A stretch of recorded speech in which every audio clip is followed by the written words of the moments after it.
Hola, ¿qué tal amigos? El día de hoy vamos a estar leyendo Los caminos para el éxito de... No recuerdo el autor. Déjenme dirijo a la página 0.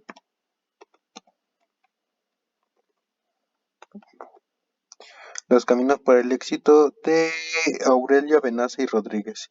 Entonces nos quedamos en la página 24, entonces vamos a poner la 24. Vamos a empezar. El éxito por la vocación. La vocación da al ánimo la perseverancia y las proporciones del sacrificio. Mariotti. El Creador que distribuye a los hombres las facultades en diferentes grados les comunica un instinto precioso que les muestra su destino. Es un hombre dedicado a una profesión para la cual no ha nacido. Es una pieza dislocada, sirve de poco y muchas veces no hace más que sufrir y embarazar. Balmes. A mediados del siglo XVIII asistía a Zurich al colegio latino y después a la escuela superior, un alumno sencillote y soñador de quien por su inocencia y buena fe se burlaban sus compañeros, haciéndole creer que cuando querían y desempeñar los cargos más extravagantes sin que él guardase resentimientos para ninguno de sus colegas, traviesos y sarcásticos. Ante por el contrario, sintiendo con verdadera pena cuantas más las sobrecogiesen a todo el mundo y muy especialmente las desgracias de los pobres y que mucho chicos dotados de esclarecidas dotes por el estudio tuviesen que abandonar a causa de su pobreza los estudios antes de tiempo. Aquel muchacho hizo los estudios de Derecho y de Teología, comenzó a ejercer esta como pastor al lado de su abuelo, pero fracasado como orador sagrado, pensó dedicarse a la jurisprudencia cuando cayeron en sus manos los dos célebres libros de Rousseau y el Emilio, y el contrato social. La impresión que los principios de libertad expuestos por el innovador Ginebrio causaron en el ánimo del joven pastor fracasado fortificaron en su corazón, como él mismo dice, el deseo de encontrar un campo de acción más vasto donde pudiera ser útil al pueblo. Encontró pronto aquel campo de acción que buscaba nada de eso. Sucesivamente fue periodista con varios de sus antiguos condiscípulos, constándole las correspondientes persecuciones. Sus artículos escritos por la fogosidad de sus 21 años al defender las libertades del pueblo, oprimido por la codicia de malos administradores, agricultor roturado y agrandado con su personal trabajo, un terreno inculto que labora dedicándolo a plantaciones impropias, da aquel sueldo con lo cual pierde el tiempo y el dinero tomado a préstamo por cuyo motivo la existencia se le hace imposible como labrador convirtiéndose en ganadero para explorar la industria de la leche. Tampoco nuestro hombre hizo progresos en esta nueva ocupación que emprendía. Instaló en un local contiguo a su granja un taller para la filatura del algodón, ocurriéndosele aquí la idea de dar empleo a los niños pobres que vagaban por aquellas cercanías. La fortuna seguía siéndole adversa y a pesar de las actividades desplegadas por el protagonista de esta historia, el negocio iba cada vez peor y los fondos se consumían. Entonces se le ocurrió hacer un llamamiento a los amigos de la humanidad para que las proporcionasen fondos que él reintegraría y con los cuales habla de fundar una institución donde los niños aprendieran a leer, escribir y calcular con más los varones se ejercitaban en trabajos agrícolas y las niñas se iniciarían en los quehaceres domésticos y en cultivos sencillos de la huerta. Aquel hombre Pestalozzi concibió entonces realizar estos dos factores de la educación moderna, la instrucción y el aprendizaje de un oficio manual. Se escuchó su llamamiento, reunió fondos, se dedicó a la obra lleno de entusiasmo y fracasó como administrador en aquella y en cuantas instituciones educativas. Organizó después, pero acertado como pedagogo en la obra de mejorar por la educación el estado social de la humanidad a cuya labor se dedicaba con una vocación decidida, inspirada por su amor a la gente desgraciada y trabajando incansable día y noche, observando amoroso cual madre solicita a cada niño fijándose en sus aptitudes para saber a qué dedicarlos, compartiendo con ellos su casa y riquezas. Aquel hombre decirnos concibió y mejoró sus planes educativos de tal modo que llegó a ser el primer educador que figura en la historia de la pedagogía. Pezzasoli sin recursos hecho objeto de burla y del desprecio de los mismos por quienes se sacrificaba. Conceptuado como un visionario, un loco se eleva por su vocación un monumento imperecedero ante el mundo y de la locura de Pestalozzi. En stands fundados sin medios económicos, un australiano para los niños a quienes la guerra había privado de padre. Salió la escuela primaria del siglo XIX y quizás la escuela más perfecta de todos los siglos. Pero Pestalozzi no era un sabio ni un monarca poderoso ni un profeta que se anuncie como enviado de Dios. ¿Qué hubo en él para que su nombre haya penetrado ahí donde se haya levantado una escuela y donde el sol de la civilización envíe siquiera un ligero destello de la luz de la cultura? Y para que en todos esos lugares el nombre de Pestalozzi se pronuncie con respecto rayano en veneración. Hubo en él esto solo una vocación puesta al servicio del deber de la abnegación de la caridad. Pestalozzi, en su apostolado pedagógico, decía: morir o lograr. Mi entusiasmo por realizar el sueño de mi vida me hubiera hecho ir por en medio del aire o del fuego, no importa de qué modo, hasta el último pico de los Alpes, palabra que no pronunció nunca siendo pastor evangélico, ni jurisconsulto, ni periodista, ni labrador, ni ganadero, la pronunció únicamente cuando fue maestro de escuela, y por tanto cuando estuvo dentro de la profesión a la cual su vocación acabó por fin a llevarle. Hay veces en que la vocación son efectos de una corazonada, de una intuición, otras, como ocurrió en Pestalozzi, se conocen con el transcurso del tiempo y con las lecciones de los fracasos. Antes, pues, de emprender seriamente, nada debemos examinarnos despacio y sin adulaciones a nosotros mismos para ver si la vocación, que es voz interna y conjunto de aptitudes naturales, nos llaman hacia la profesión que hemos pensado elegir. El tiempo que se pierde en ensayos y tanteos, tengamos presente que no se recobra, y que son horas, meses o años con que hemos de llegar si éramos con retraso y tardanza al final de nuestro propósito, si acaso lo podemos lograr. Porque se pase por otra parte que lo que más perjudica para el éxito de las empresas es la vacilación aneja a toda inseguridad en los fines y no puede haber seguridad en quien trabaja dedicado a misión para la cual no ha nacido ni para cuyo buen desempeño posee dotes apropiadas. Conocerse a sí mismo, decía Cervantes, por boca de Quijote es el más difícil conocimiento que puede imaginarse. La investigación de la verdad de Malebranche hubiera podido aparecer varios años antes de la fecha en que lo publicó su autor si eso hubiera leído antes el tramo Tratado del Hombre, por el cual cayó en la cuenta de que él también como Descartes tenía vocación para la filosofía y que no debía perder el tiempo estudiando idiomas e historia, que hubiera valido los tragos lingüísticos e historias Melebranche realizado sin vocación seguramente nada y en cambio la filosofía hubiera perdido las investigaciones del notable metafísico, que si tuvo mucho en visionario, también dejó a la posteridad bastantes ideas prácticas que los hombres han podido utilizar para guiarse y resolver el problema de la educación. Todo oficio, cargo o empleo que sin vocación se ejerce está lleno de espinas y se aborrece. Los progresos en él son imposibles si el individuo lo desempeña como un mercenario a quien lo son indiferentes las ventajas que la perfección de la obra puede proporcionar. En cambio, la vocación hace brotar la energía y el ingenio para vencer los obstáculos, condiciones que son el comienzo del éxito. Cada cual, dice Balmes, ha de dedicarse a la profesión para que se sienta con más aptitud. Juzgo de mucha importancia esta regla y abrigo la profunda convicción de que a su olvido se debe al que no haya adelantado mucho más la ciencia y las artes. Mas la aptitud de que habla Balmes no es otra cosa que la voz interna que más pronto o más tarde llama a todas las personas, para que con arreglo las disposiciones especiales que posean se dediquen al ejercicio de una esfera determinada de su actividad. Todos servimos para algo. La cuestión es atinar para que servimos o querer escuchar el llamamiento de la vocación, que no hay duda de llamarnos y cumplir su mandato, que es cumplir el mandato de la propia naturaleza, el encaminarse cada persona por los senderos de que su vocación la traiga es altamente importante para la familia, para la patria y para la sociedad entera, pero lo que es más particularmente para el individuo, el cual mediante la vocación se dedica para todo interés y lleno de ilusiones a la obra que emprende.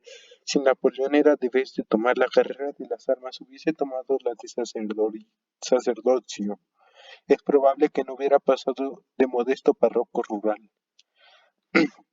Por desgracia, ni los padres tienen para nada en cuenta las vocaciones de sus hijos, ni estos tampoco van hacia donde sus vocaciones deberían atraerles, y de ahí los deplorables fracasos que las personas sufren durante su existencia. Apenas un niño ha abierto los ojos a la luz del día, cuando padres fatuos o ignorantes, presuntuosos o vanos ya están disponiendo la futura profesión que darán al hijo, este más tarde encantado que la agradable perspectiva que les ilusiones inconscientes de que sus padres le hacen ver, se deja llevar por la corriente y adopta las ocupaciones que se le imponen por su sugestión mansa, siendo lo más probable que carezca de dotes para desempeñar los menesteres que tales ocupaciones llevan consigo. ¿Acaso escribió el poeta Gray en una elegía grabada sobre una sepultura en el cementerio de un pueblo? ¿Acaso descansa aquí un corazón animado en otro tiempo de ardiente llama? ¿Acaso hay aquí sepultadas manos dignas de sostener un cetro o de despertar las sublimes armonías de la lira? ¿Cuántas piedras preciosas del más puro brillo están perdidas en el abismo del océano? ¿Cuántas encantadoras flores abren su capullo, ostentan sus bellos matices y prodigan sus perfumes a las brisas del desierto? Igual podemos decir, refiriéndonos a las personas que se dedican a profesión distinta de aquella para que son llamados, cuántos talentos se hallan perdidos en el océano del mundo por haberlos encauzado mal en dirección que no era la que su vocación pedía. Los padres y los profesores han de ser los primeros en dejar que los jóvenes expresen su espontaneidad y con ella manifiesten sus orientaciones, pues la naturaleza sabia en todo sabría guiarles en aquella dirección que más convenga a sus aptitudes. Aun a los enfermos suelen los médicos dejarles que tomen aquellos alimentos que más les apetece su deseo, porque cuentan con que de ordinario la naturaleza apetece aquello que les es más conveniente. Y si tal ocurre con el cuerpo enfermo, porque no ha de ocurrir lo propio con su espíritu normal y sano. No cabe duda que todo adolescente, si se le deja proceder con libertad, no ha de saber elegir las ocupaciones manuales a los ejercicios mentales más en armonía con sus dotes. Él observará qué es lo que realiza con mayor perfección, con menos esfuerzo y con más gusto, y él adoptará aquellas ocupaciones o estudios para lo que tenga más destreza y donde los progresos sean más rápidos. Léase un escrito ante varios niños y veremos que mientras uno permanece tranquilo o indiferente, otros se interesan ante la lectura, o se exaltan escuchándolas. Si la lectura versa, por ejemplo, de asuntos religiosos, no busquemos entre los primeros niños un Lutero futuro, ni tampoco un futuro San Ignacio de Loyola. Pero si pensamos que entre los últimos pudiera darse en el tiempo cualquier divulgador fanático de ideas religiosas, exponed un aparato de física sobre la mesa de un aula y ya veréis cómo la escrutadora mirada de algunos alumnos os descubre los futuros mecánicos e ingenieros. La vocación es la que las trae. ¿A qué pues contraerla? No hay más que en un caso en que la vocación debe contrariarse y más que contrariarse, deben combatirse. Se trata de razones de orden moral, y es cuando la vocación llama hacia lo injusto, lo innoble. Entonces no solo hay que desobedecer a la vocación, sino ir contra ella, ya que el mejor medio para combatir un vicio es cultivar la virtud opuesta. Fuera de tal caso, la vocación debe ser señora, absoluta en la personalidad de cada individuo como la garantía más firme de éxito. Los monstruos de crueldad y fiereza que para su aprobio ha tenido la humanidad debieron serlo, probablemente por vocaciones no combatidas, que también para el mal hay que contar con la vocación y con su fuerza. El león no será nunca tan dócil como el perro, pero también pierde su nativa fiereza que viene a ser la vocación de su instinto. Hemos dicho que hay vocaciones que se despiertan con el transcurso del tiempo y que son desconocidas de los individuos que las poseen para despertarlas o para conocerlas. Es preciso primero poner al individuo en varias circunstancias y ocasiones y segundo no fiarse de las apariencias. Una persona que solo ha visto hacer zapatos cree que solo sirve para zapatero y no tiene vocación para otra cosa más. Alguna persona que no conoce más carreras literarias que la del maestro, el cura y el médico del pueblo, y se deja guiar de las impresiones de las gentes del país, que por las cualidades del primero, del segundo, del tercero, elevan y consideran a unos más que a los otros dos. Puede entusiasmarse con la profesión del ensalzado y con las de los rebajados, pensando que es vocación, lo que no es más que una impresión motivada por causas circunstanciales, siendo así que la verdadera vocación es propiedad esencial y por tanto no local ni pasajera. Y la verdadera vocación no puede ser cosa pasajera ni circunstancial, porque es una tendencia instintiva que responde a disposiciones naturales, en armonía con la potencialidad de cada individuo para una esfera determinada de su actividad. Para que el éxito de las empresas llegue mediante la vocación, el individuo deberá recoger cuantas pruebas pueda para no ser engañado por una vocación falsa. ¿Cuáles son muchas de las vocaciones infantiles a quienes seduce lo aparatoso, acentuada y marcada que se ha comprobarla por ensayos profesionales para ver si nuestras aptitudes responden al oficio o carrera elegidos? Si los ensayos prácticos del ejercicio de nuestra actividad concuerdan con los estímulos en la vocación, entonces manos a la obra y a trabajar, que llegaremos al éxito. Y si nos detengámonos y estudiemos más despacio las condiciones de nuestra individualidad, Ovidio cuenta que su familia se empeñó en que estudiase jurisprudencia y quit tentaban dicerse verus erat, pues que en concordancia la vocación con los dotes y con la habilidad. Será el trabajo obra de bendición y fuente de progreso. Nadie se aburre más que el hombre ocioso, pero nadie tampoco sufre más que el que trabaja sin interés, por no tener vocación para el trabajo que realiza o porque no ve resultado provechoso con sus esfuerzos a causa de que sus dotones no respondan a su vocación.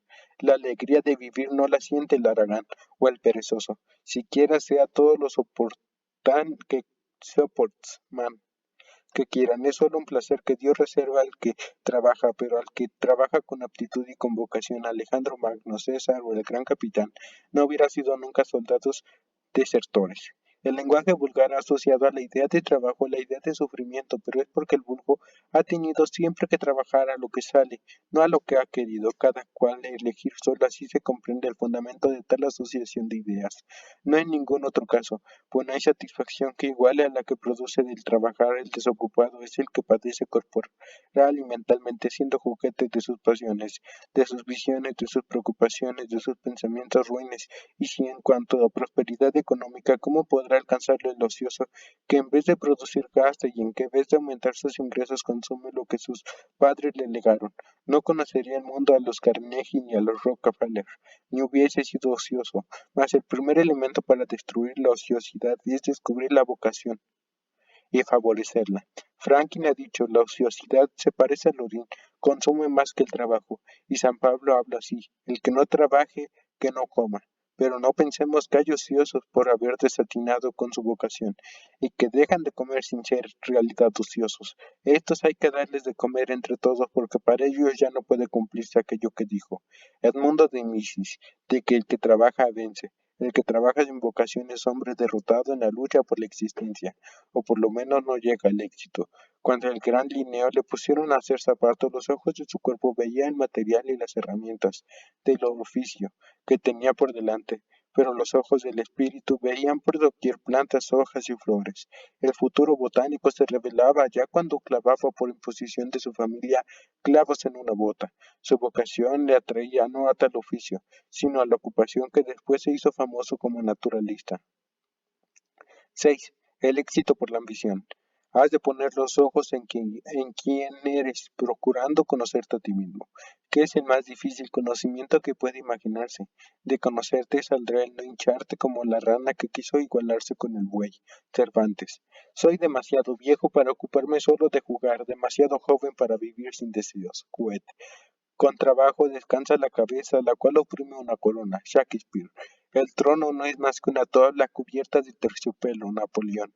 Los chiquillos de la ciudad y los del arrabal borguineano se acometan en pedrada limpia, formando dos verdaderos ejércitos, mandados por sus respectivos jefes. Las batallas no son de un día, sino que se suceden y se repiten. Los armisticios y los pases perduran poco. El jefe de los muchachos señoritos es siempre el mismo, no cede nunca al puesto a nadie, y en cuanto puede burlar a la vigilancia de su madre, única persona que ejerce alguna influencia sobre aquel espíritu indómito, avasador, escapa a reclutar sus pequeños soldados y preparar un nuevo ataque contra los muchachos del barrio. También en todo instante dispuesta a la lucha, en aquella alma infantil del jefe de la banda ciudadana que acude a buscar a los pobretes, perdón, para pelear con ellos, adivina ya una ambición de mando, que será la sorpresa de los siglos. Aquel chico tenía vocación de guerrero, sus compañeros también, si no le hubieran seguido, ninguno de ellos conoce el peligro, ni teme a las piedras, pero Napoleón, que era el muchacho que se erigía en jefe, tenía además de vocación ambición. Esta era su pasión dominante, y en ninguna parte podía satisfacerla mejor que mandando un ejército de chicuelos de su edad. Ya vendrían tiempos en que siendo hombre, mandase a hombre. Su personalidad comenzó a formarse ya desde bien niño por la comodidad, el cálculo, la confianza en sus propias fuerzas y la ambición. Las ideas no era nada para él.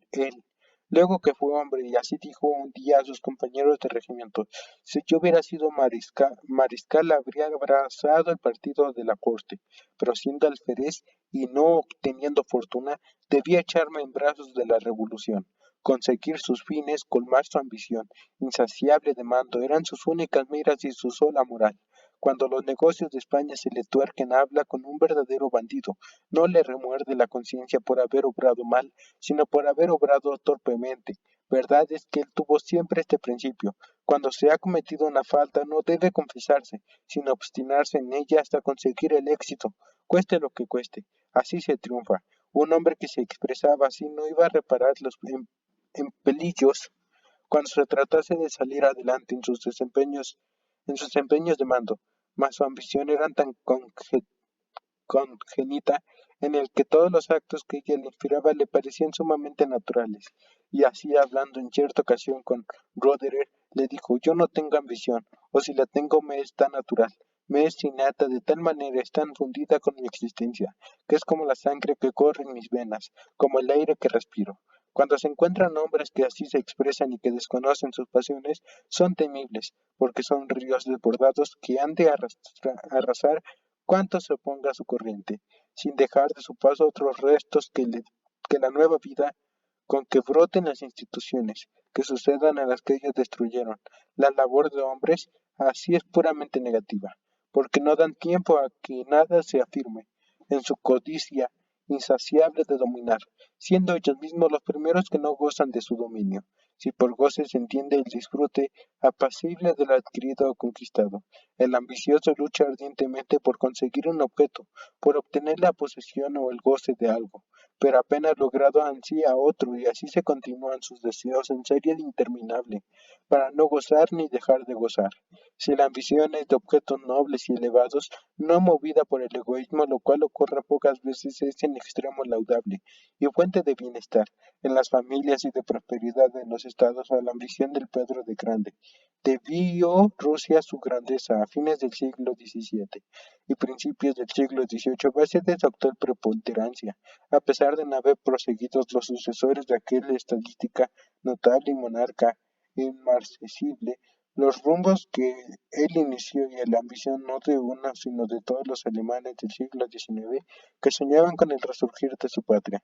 Se debe la grandeza actual de Alemania y sus indiscutibles progresos en las artes de la paz, como en las artes de la guerra, en la industria, en el comercio, en las letras, en la ciencia, en la marina, en el ejército, hasta en la urbanidad y en los modales, ejemplos dignos de lo que puede la ambición unida al sentimiento del deber y a la indomable voluntad de hacer lo justo y lo bueno.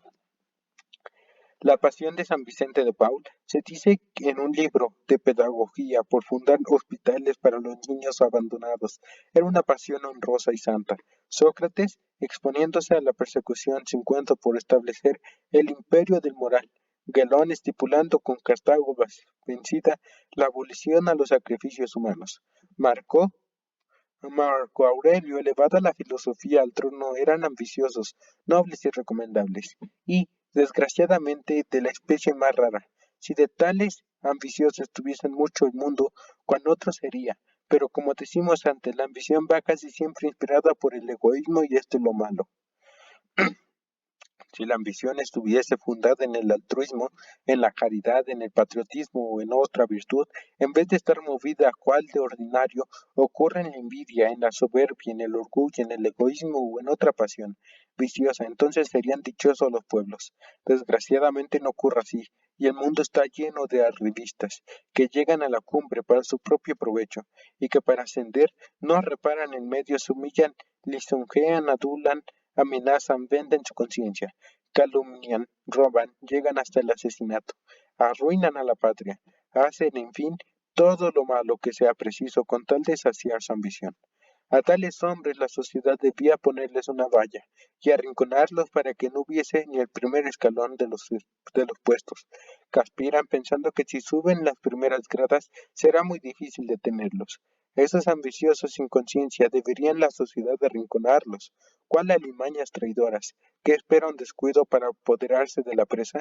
En cambio, los ambiciosos nobles deben salir a la luz del día, y si no salen debemos buscarlos y colmarlos de honores y dignidades para estimular más su ambición, que no es la ambición del egoísmo, sino lo asumo la aspiración justificada y legítima de la futura celebridad. Ambiciosos nobles hay que ni aun a esto aspiran, ni en ello piensan. Conozcan la sociedad de hombres honrados, estas ambiciones y déjenles el paso libre y expedito para que ascienda pronto a los puestos de su ambición. Que la patria y la humanidad entera lo ganaran y lo agradecerán. Entre los ambiciosos lo hay de varios grados, ambiciosos que lo son sin siquiera saberlo, y lo son por sí mismo, por patriotismo, por amor a la humanidad, como Washington o Franklin, pero hay otros que lo son por soberbia, por orgullo, por vanidad. Estos tres grados de ambición son los peligrosos. A Washington le ofrece ser rey y rechaza indignado la oferta. Lo que se le hacen no han comprendido que si el abandono la agricultura cual otro Cincinnato no fue por ambición personal, de la que le ponían a salvo sus virtudes públicas y privadas, sino por la ambición noble de contribuir a la libertad de su patria. Por igual, despreciaba a lo que se había aprovechado de las desgracias de la patria para hacer inmensas fortunas o para encaramarse de los altos puestos. Si Bonaparte contemporáneo de Washington hubiera sido ambicioso, al estilo de este, cuántas lágrimas había ahorrado al mundo. Pero Bonaparte cada vez más ególatra, ensimismado en su soberbia y en su ambición ilimitada y personal, no veía en sus compatriotas más que carne de cañón, puesta va al servicio de sus caprichos y en el mundo entero un juguete para pasar el rato. La ambición de los vanidosos es más ridícula que de la de los orgullosos y soberbios. La de esto es en cambio más peligrosa, de los ambiciosos fatuos. Y vano nos burlamos y hasta los aduladores obtienen provecho de su fatuidad. A los ambiciosos soberbios se les teme y ellos son los que se sirven de nosotros. Al ambicioso vano si se incomoda le aplacamos mentándole el objeto que más excita su vanidad. Su carácter es de ordinario suave y blando, admite consejos y por eso puede llegar al éxito, tratándose de cierta especie de negocios, en lo que la vanidad no suele jugar el papel y por consiguiente no le ciega, ejemplo, negocios industriales o mercantiles. Los orgullosos son más independientes de carácter que los vanos y más impulsivos. Si aciertan, suben pronto ni mucho, si caen también van deprisa al precipicio. El éxito en los orgullosos y soberbios es más ruidoso que en los vanos y necios. A pesar de la falta de méritos con que por lo común suben, es el éxito más durable, sin duda también porque el mundo lo toma por ídolos aprovechables a los cuales les hace pagar su vanidad y el culto que les tributa los honores y las cruces que ostenta el oído le cueste bien caras. El orgulloso conquista los honores y la grandeza, el vanidoso lo compra. Orgullosos, soberbios y vanos, que por tales cualidades son ambiciosos, y por la ambición suben. Lo hay en todas las profesiones, en la milicia, en el profesorado, en el sacerdocio, en la política, entre aristócratas como entre demócratas, entre socialistas como entre conservadores, la fatuidad y la soberbia ciegan al débil, como al fuerte, al ignorante como al sabio. Sabios e ignorantes, hay que por igual se inflan como pavos reales cuando se les adula su respectiva debilidad, que al fin debilidades del alma son el orgullo de la vanidad y la soberbia. Ni orgulloso, ni vano, ni soberbios tocados, de ambición sacian nunca a esta, a más elevancia y más honores, nuevas aspiraciones, creyéndose capaces de merecerlo todo. El hombre que domina su soberbia y su orgullo será el que merezca elevarse por su ambición, mas el que vive esclavo de estas pasiones, tomámosle, es un ciego expuesto a caer en cualquier precipicio, arrastrando consigo todo en cuanto de él dependa. El ambicioso por vanidad suele ser un incompetente, al que debemos tener lástima, pero al que no se le debe auxiliar. Para que suban a puestos trascendentes, otérguele quien pueda una cinta, un botón, condecorativo para que los luzca en el ojal de la levita, pero nada más. Los orgullosos, soberbios y vanos se forjan mil ilusiones sobre su valer, y sus méritos juzgándose capaces de todo, y como la sociedad de personas prudentes los dejan hacer, suben y suben viniendo a parar la dirección de los negocios, sobre todo en política, en manos de los ambiciosos, orgullosos, soberbios y vanos que suelen ser los más ineptos, y así andan en muchos países, los negocios públicos entre inmorales, que adulan por su cuenta y razón y fatuos adulados y engreídos que dejan obrar a los inmorales. De Franklin se dice que tenía la ambición de ser útil. Hoy hay gran número de Franklines particulares que tienen también la ambición de ser útiles a la manada y a la familia. Aquel portentoso genio puso a su ambición al servicio de su patria y de la humanidad. Estos otros genios o ingeniosos ponen asimismo la ambición suya al servicio de mezquinidades, que los deshonran y rebajan aún entre los mismos a quienes benefician. Los fatuos, cuando después de elevados caen, pagan con el desprecio y el olvido, de que se les hace objeto, lo bajo de sus ambiciones. A los ambiciosos, noble la posteridad las recuerda en los monumentos que les erige. Voy a tomar agua. Oh, ya no hay agua.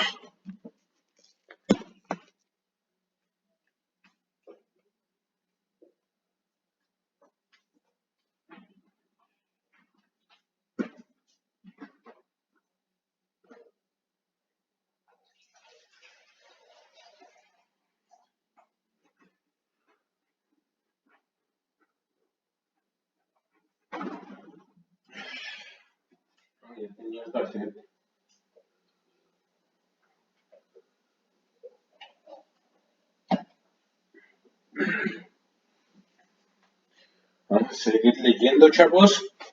Entonces, empezamos.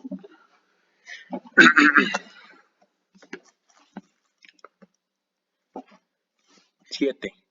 El éxito por el trabajo. Quien trabaja vence. Edmundo de Amicis. El trabajo del hombre es hermosura y la verdadera hermosura siempre es fecunda. José Echegaray.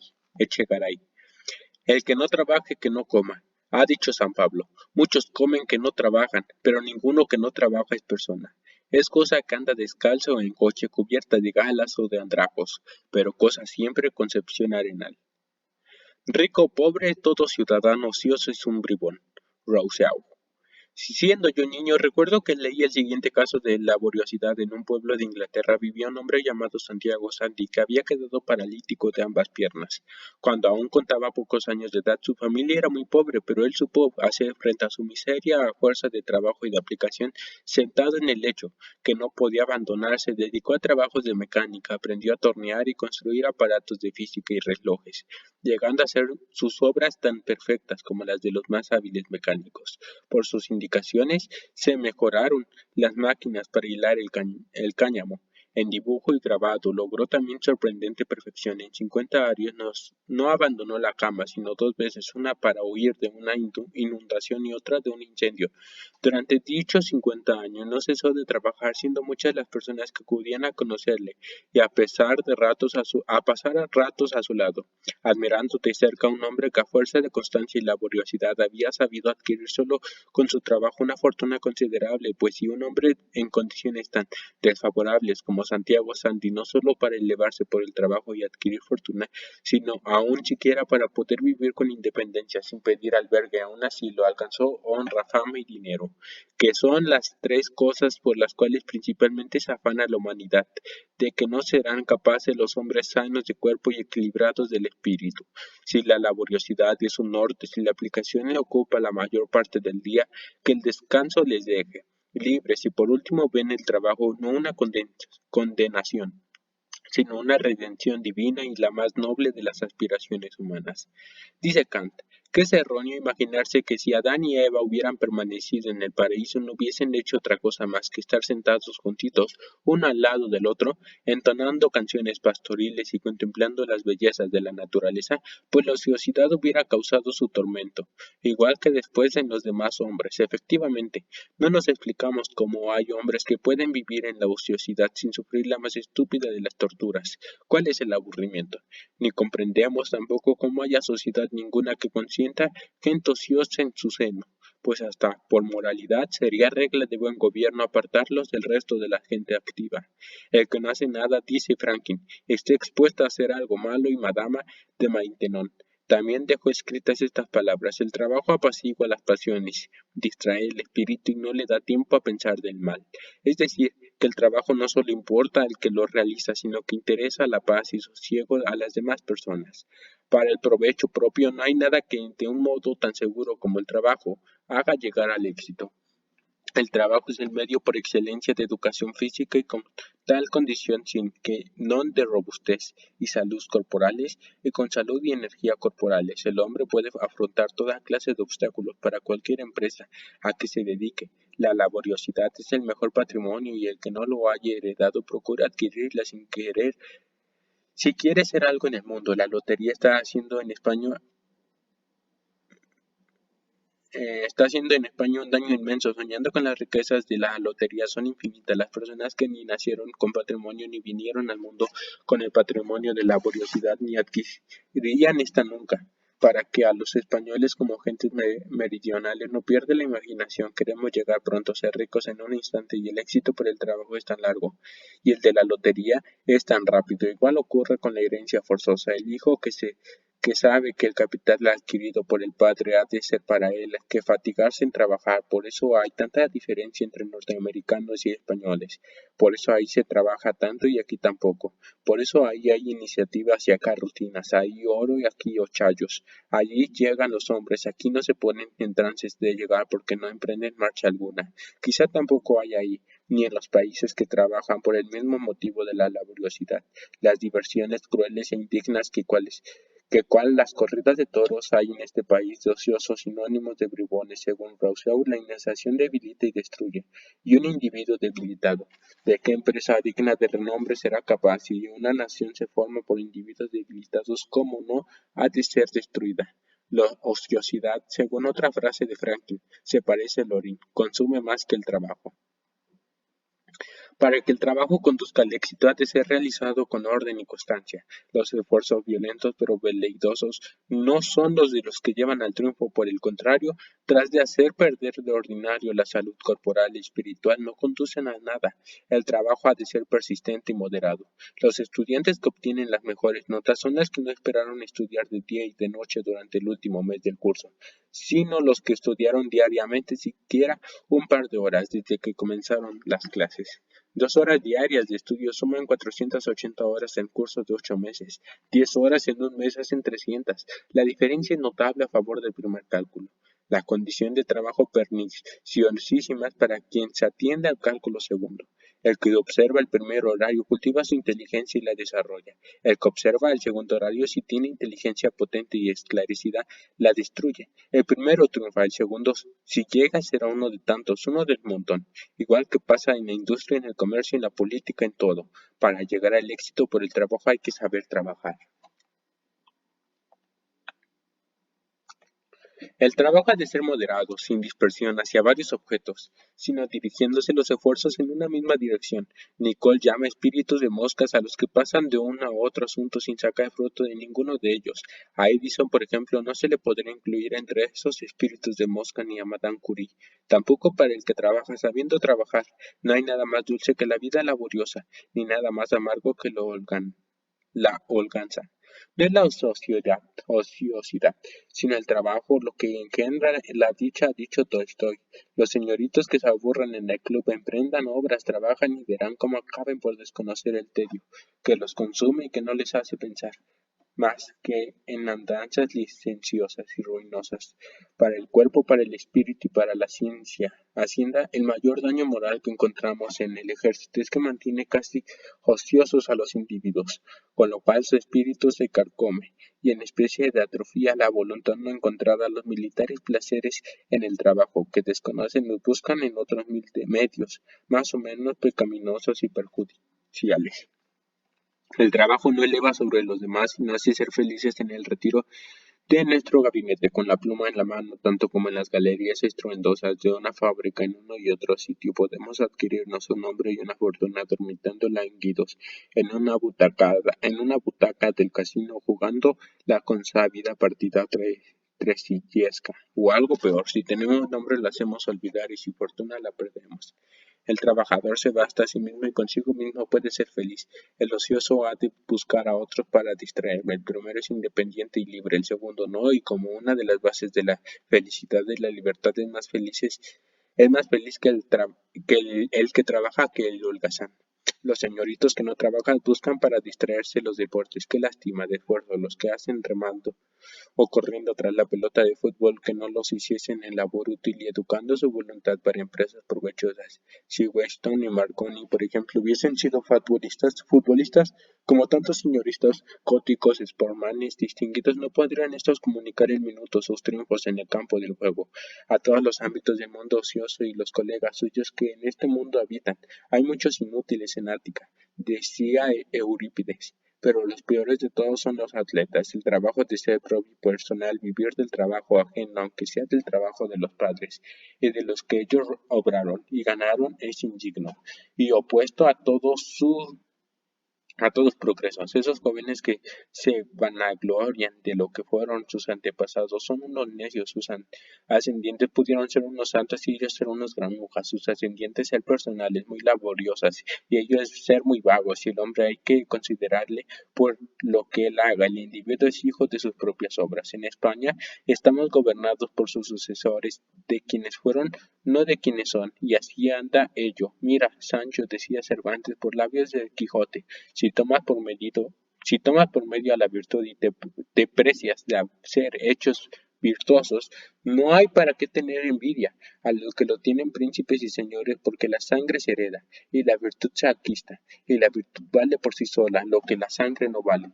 Más de todas las virtudes, yo creo que la primera es la laboriosidad, por lo menos entre todas las virtudes sociales, así como el vicio mayor es su opuesto. Por algo, en todos los países existe el refrán de que la ociosidad es la madre de todos los vicios. Del mismo Cervantes son estas palabras: la gente baldía y perezosa es en la república, lo mismo que los zánganos en las colmenas, que se comen la miel, que las trabajadoras abejas hacen. Si así es, la humanidad debe imitar a las abejas trabajadoras, que matan a los zánganos como inútiles. No quiero yo que se mate a los hombres ociosos, en el sentido recto de la palabra matar, pero sí aspiro a que la humanidad se eduque para que no haya zánganos en sus colmenas, que es el mundo, y para que si a pesar de esa educación nueva yo pido, aún se escapa algún zángano por los agujeros de la criba, ni los encumbremos ni toleramos encumbrarse. Y si el vago elega para estar ocioso que no le viene de casta, como decía un tonto en mi pueblo, sepa y atienda que por cédula en el Consejo de Castilla del 18 de marzo de 1783, dada siendo rey Carlos III y confirmada por decreto de 25 de febrero de 1831, todos los oficios son honestos y honrados. El uso de ellos no envilece a la familia, ni a la persona de el que los ejerce, ni inhabilitan para sostener empleos, solo causan vileza, la ociosidad, la vagancia y el delito. Actividad moral, actividad intelectual, actividad física. Ese es el lema del progreso. Para los individuos, para las naciones. En ningún capítulo de este libro sientan mejor que en el presente las palabras de Cristo. El paralítico surge en bula el individuo que no se levanta. La sociedad de hoy es probable que lo aplaste. El que no ande se dejará arrebatar el triunfo por otro que se le anticipará, y aunque algunos holgazanes vivan bien, las naciones de holgazanes están llamadas a desaparecer hoy de sobre la faz de la tierra, como en otros tiempos desaparecieron los pueblos inmorales. en mundos arrasados por el fuego divino, cual las ciudades de Pentápolis. Hoy la providencia deja a los pueblos el cuidado de imponerse al castigo, que merecen sus culpas y el pecado, que hoy se castiga más severamente es el de vagancia. Persona ociosa es persona despreciada, nación sin laboriosidades, pueblo de esclavos, sube el que trabaja, vence el país activo y laborioso. Sir Hiram Maxim, el que ha dado su nombre a los cañones Maxim, cuenta que un yanqui anunció y ella consistía en este secreto, trabaja con la mayor asiduidad y no gaste nunca un céntimo inútilmente. El célebre naviero Sir Alfred Jones dice: muéstrate decidido en el trabajo, y a la voluntad una la prudencia. Toma en serio la vida y no olvides que solo el incesante trabajo te conducirá al éxito. Una de las cosas que más mérito tienen en la religión cristiana es el ennoblecimiento que ha hecho del trabajo, en los oficios más humildes y más repugnantes. Ha hecho ver un medio de acostumbrarse a vencerse a sí mismo y de ejercitarse en la paciencia y en la fidelidad. Las primeras órdenes religiosas no fueron sino congregaciones de trabajadores y de hombres, que todos lo sufrían, trabajando por Dios. En cambio, en otras religiones, por lo menos el trabajo material era opuesto a la nobleza de los espíritus celestiales. El doctor Forster de la Universidad de Zurich en Schule y Charakter pone en un párrafo de su libro este epígrafe: a la pedagogía del trabajo, donde entre otros principios dignos de tenerse en cuenta sienta este: enseñar el trabajo es pues llegar a interesar a la personalidad profunda del hombre, hasta en las faenas menos atractivas. Darum muss die Rechte Arbeitsberichtigung en Bestellen. No sé qué dice aquí, pero me lo voy a saltar. Bueno, lo voy a hacer ya para que digan que no. Me suena, y enseguida añade insistiendo en el superior aspecto que para el alma ofrece el trabajo. Es preciso mostrar al individuo todo el provecho espiritual que puede obtener de una actividad de este género. Es preciso apartar su atención de la naturaleza de la obra, para concentrarla sobre el hombre que trabaja y sobre los efectos que resultarán para él de la manera como realice su trabajo. Es preciso hacerle ver qué alta significación tiene para la cultura del alma los esfuerzos por los cuales se triunfa de sí mismo y los cuidados aportados a los más pequeños detalles. Así se... bueno, aquí voy. Déjenme ver cuánto falta para... pues acabo esta hoja. Así se pondrá el alma del trabajador en contacto con el trabajo y se sacará partido para la obra a realizar de los móviles más nobles del alma. Yo quiero decir de la ambición, de triunfar de sus instintos, del deseo de continuidad y de perfección. La pereza y la mentira, que se castigan con rigor en la escuela, tienen en gran parte su origen en los vicios de su método de educación, que desconoce la influencia de la persona moral sobre el valor del trabajo realizado y que descuida sacar partido para el perfeccionamiento interior del niño, de toda la actividad que despliega en la escuela. El trabajo, pues, hay que considerarlo no solo como efecto mayor o menor utilidad positiva, sino como medio educativo, y en tal concepto hay que considerar que los pedagogos americanos, queriendo librar a los niños de todo esfuerzo por una educación agradable, yerran no solo en lo que respecta al concepto material y físico del trabajo, sino que en lo que afecta al orden moral. La falta de perseverancia es un rasgo distintivo de nuestro tiempo y en la propia América acabarán, si se generalizan las doctrinas de sus pedagogos, por contaminarse de ese mal, de la inconstancia como lo estamos los europeos, el trabajo constante, el hábito del trabajo sostenido, apelando si es necesario al amor propio para vencer la debilidad y la inercia de cuerpo y de espíritu, es el medio más seguro para formar el carácter base la más firme de todo éxito. Mirando la cuestión exclusivamente bajo el aspecto económico, la sabiduría popular expresó la influencia del trabajo en la conocida copla: a las Indias van los hombres, a las Indias por ganar, a las Indias aquí las tienen, si quisieran trabajar. Mirando la cuestión bajo el aspecto de la vida entera, recapacitemos sobre el pensamiento que encierra en estas palabras de Federico el Grande. Amigos, tienes razón. Si crees que trabajo mucho, lo hago para vivir, pues nada tiene más semejanza con la muerte que la ociosidad. Bueno, amigos, hasta aquí le voy a dejar hasta el 8, porque me ando del baño. Y bueno, voy a acabar el extremo aquí.